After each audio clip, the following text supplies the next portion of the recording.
But just begs the question, what do we wish to do now? We could jump in with Reaver again, maybe someone other than Merfolk, try to take fuller advantage of the Reaver background, you know, a species with slightly better conjuration aptitudes. Or we take a break and just go back into a more usual routine here. I know last week we mentioned the idea of potentially going with a caster start, since we had been burning through with a lot of ranged users, a lot of backstabbers in this series so far. And so, surprisingly enough, it had actually been a bit since we played a spellcaster. I guess we could actually do a genie. That would get Makhleb off the list, who we unfortunately were not successful at getting the victory with on Null. Spellcaster works well with Makhleb. It is fun, I agree with that. Same. Definitely one of my favorite species. So you know what, let's go for it here. And I guess Fire Elementalists had a couple of changes to their abilities as well. It does put us very much in a single theme here, where we're good against ice, but fire-based enemies, especially those immune to fire, everything about us is going to be themed in that direction, so not a lot we can do, but it does fit nicely, and I do like a lot of the starting books, or rather starting spells that we get. And what do we do for a name? Let's go with Jessica. Perfect. You know, it's a naming convention that I took a lot of advantage with on our Knolls. Never really noticed that it fits very nicely with Genie as well, so that should be fantastic. And so let's... Oh right, we don't have library, but we can take a look. And right, so Conjure Flame got switched off for volatile blast motes here. So explodes when someone moves into them or they're exposed to open flames. Explosion is concussive, knocking away. Damage done, Razo with spell power. Well, we'll see if we live long enough to have those up and running. And let's... Oh, not quite jump into it. We did our skills. Let's get our auto pickup. And of course the final step of grabbing that seed should also take place before we get too excited here too far into the run. So let's just swap up this bad boy here, and then for real, we are now ready to just jump right into it. And the Genie Fire Elementalist start we should do fairly well with. You know, providing things go at least semi-normally here. We have so much, you know, MP with our health here that we can just spam the ever-living crap out of Foxfire, and we have a pretty absurd overall damage output with that in mind. So as long as we take advantage of that and don't do silly things like almost getting ourselves killed in embarrassing fashion there, you know, barring those, we should be in a fairly decent spot moving forward. And a Staff of Death. Sure, we'll put that on. Probably won't be using it. I guess I say that with confidence when really at the end of the day we have no idea what kind of spells we'll be getting. Maybe we will become a bit of a necromancer as we continue on here. So feel free to just ignore my incorrect opinions on the matter, and let's instead just focus on continuing our way through. We get Summon Small Mammals as the next spell on our list here. Very interesting. Probably won't use it too much. I guess if we really need some body blockers, then it could come in handy in the early dungeon at the very least. But chances are it will just sit at the back of our spell book, at least for the moment here. We'll very gladly put on the cloak though, again for just that little bit of additional armor class. And otherwise we'll just see how things shake out here, shall we? Not too shabby whatsoever. And we can probably speed up our decision making just a wee bit for the first couple of floors here. You know, in before we get ourselves killed in spectacularly stupid fashion. But, you know, barring that, should be able to just Foxfire spam our way into the next stage of the game. Ooh. Orb of Energy, one of the few things that is completely useless to me. Also, what kind of ring? Ring of Flight. Perfect. Guess we could see who's at this Fated Altar. I am very tempted to just hold out hope for Makhleb. Makhleb, Dith, or Gozeg.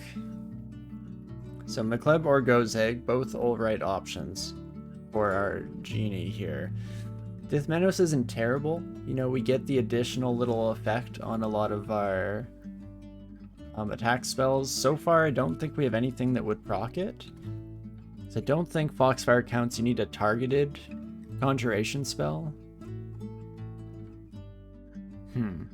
Yeah, Death Mouse might be a bit of a deal breaker.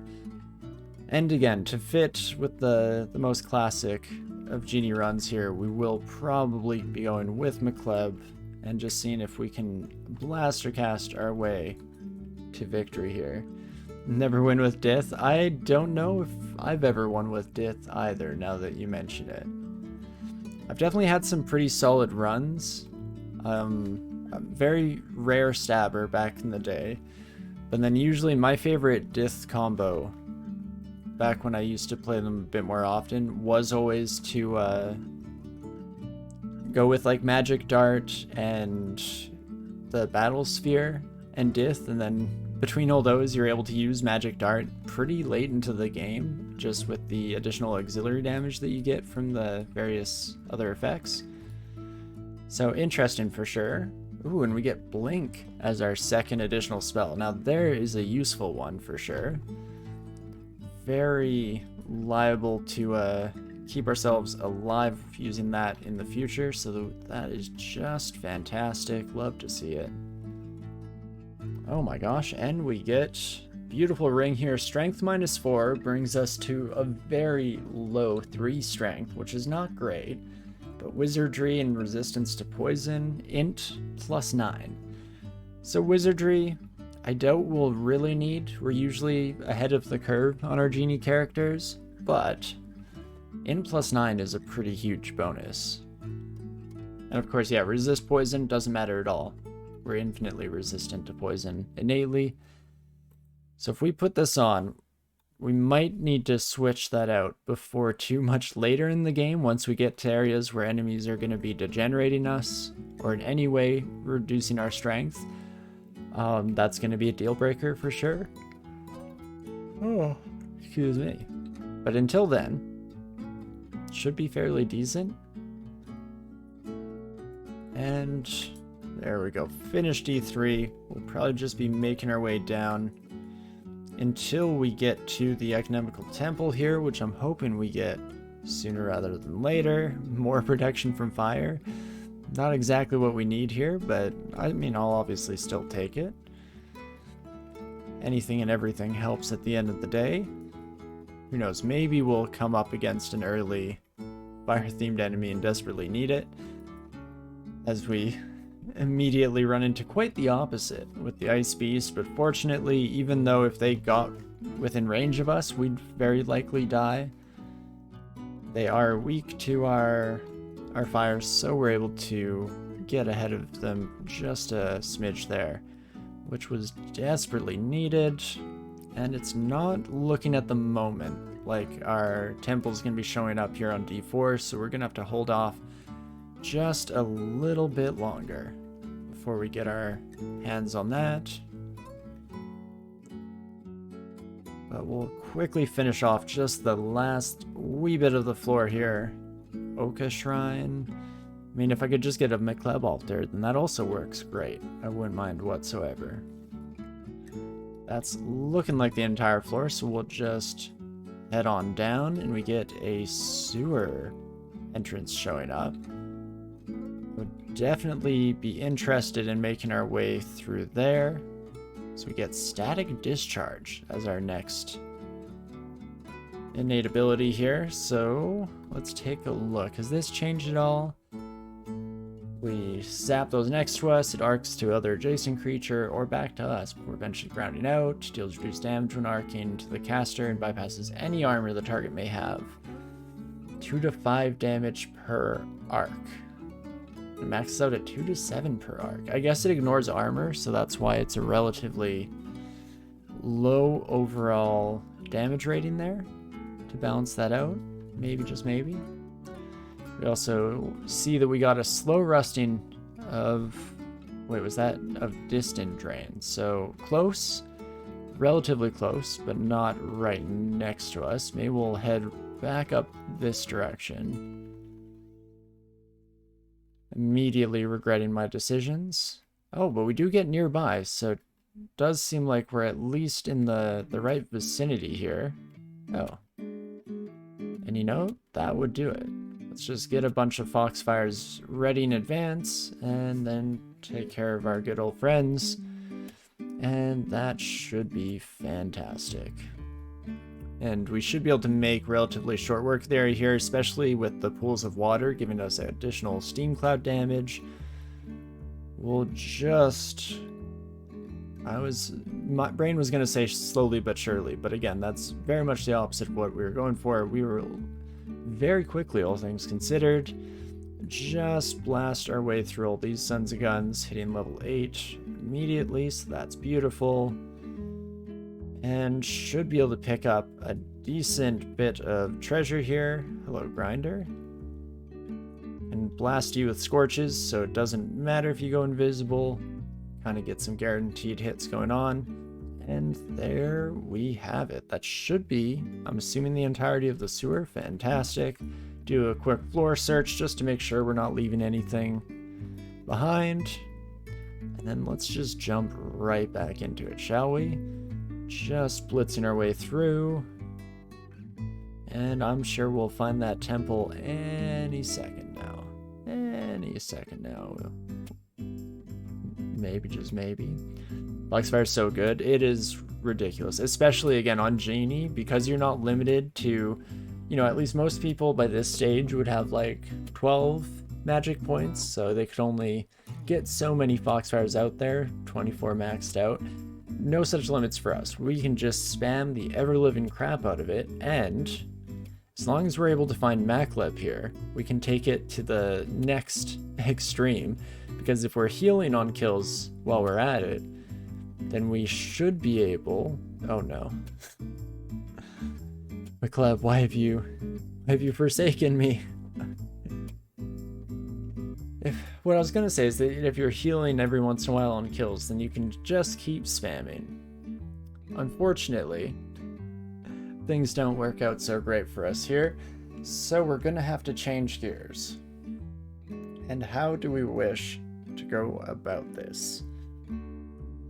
I mean, there's some gods that I guess are pretty not dependent on what style of character we're running. Ashnzari, Nemlex could be up there too. Could go with Che, but I'll probably leave that to be another one of my classic combos. Specifically, I really like Nagas of Che as my favorite go-to. Quasal is also an option as well. We're already making a lot of noise with blasting, so we could just amplify that, just go all out and try and kill everything on the floor in one fell swoop. I don't know if we have the longevity for that, especially if we're casting higher magic spells. Maybe it will just be Asher Nem. I'm worried with Nemlex that we're not going to be relying too much on their abilities. But that's not necessarily true, especially the defensive deck could very well keep us alive in the nastiest situations. Potentially just go with that. Vehement and Sith both work way better on casters that aren't using their health to power their spells, so we'll just leave those alone for now. Could also get Gozag off the list, seeing as how I just adore going under Gozag with just about any character you can think of, but especially blaster casters like this. Just so we're not agonizing over this, I Have I done Rue yet? I've not. That is another option for sure. I also just realized we have that faded altar upstairs. And it had Makhleb. Who else was there? It was Makhleb, Dith, and Gozag, right? Do I just roll the dice? Try to get the Makhleb that was promised here? I'm tempted to, because again, with like Nem, Rue, Ash, all these gods that don't really care about your background, I'm more happy to stumble onto them with a faded altar in the future. Gozag isn't that bad? Not at all. No, in fact, I would say that Gozag is pretty fantastic, all things considered. So I think we will go with the altar. Let's let fate decide on this one, and we'll see what we get. Look at that. Makhleb, it's that easy. Okay, so we do end up getting the target god. Does mean that we potentially could have just rolled the dice right when we got there early on in the run, but that shouldn't matter too much in the grand scheme of things.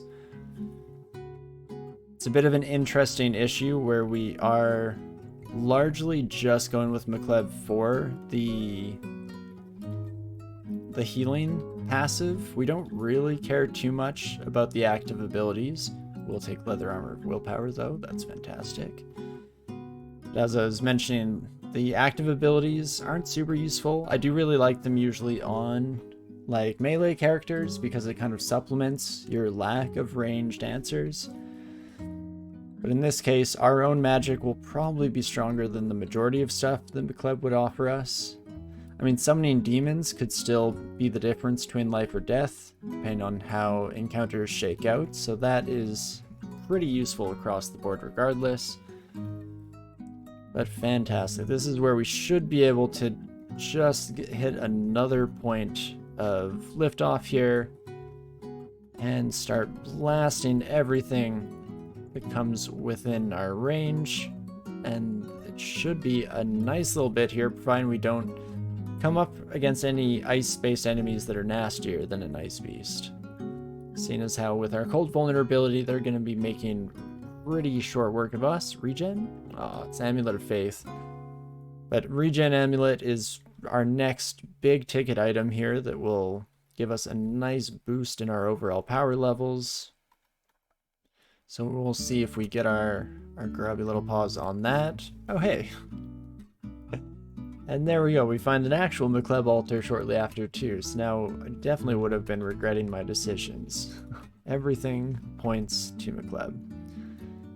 Okay, and Bailey here should be just about perfect for us, especially there's lots of water around. Just start blasting these sons of guns, and hopefully, perfect, take care of that bad boy right away, and that is beautiful.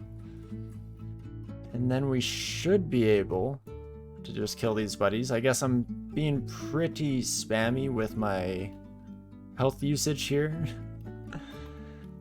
Especially against these tiny little orcs. I'm basically dealing more damage to myself than they had any hope of dealing to me themselves or on their end, but that's fine.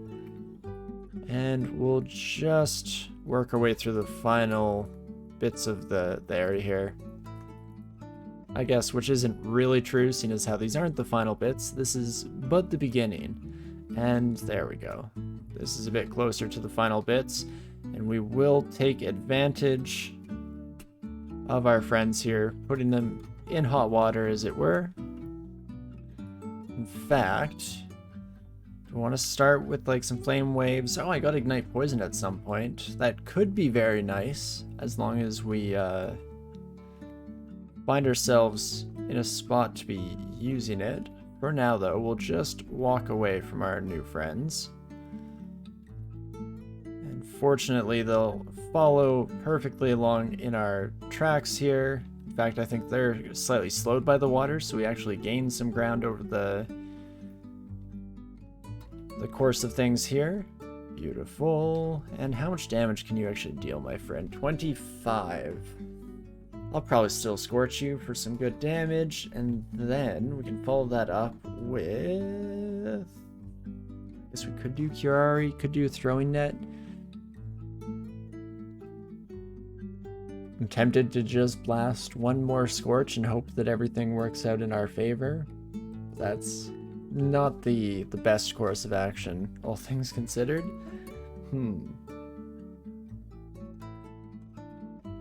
Also realizing I have 9 stacks of a scroll. So, we'll probably want to get those read as soon as possible so that we actually have all the tools we need to not find ourselves in nasty situations like this.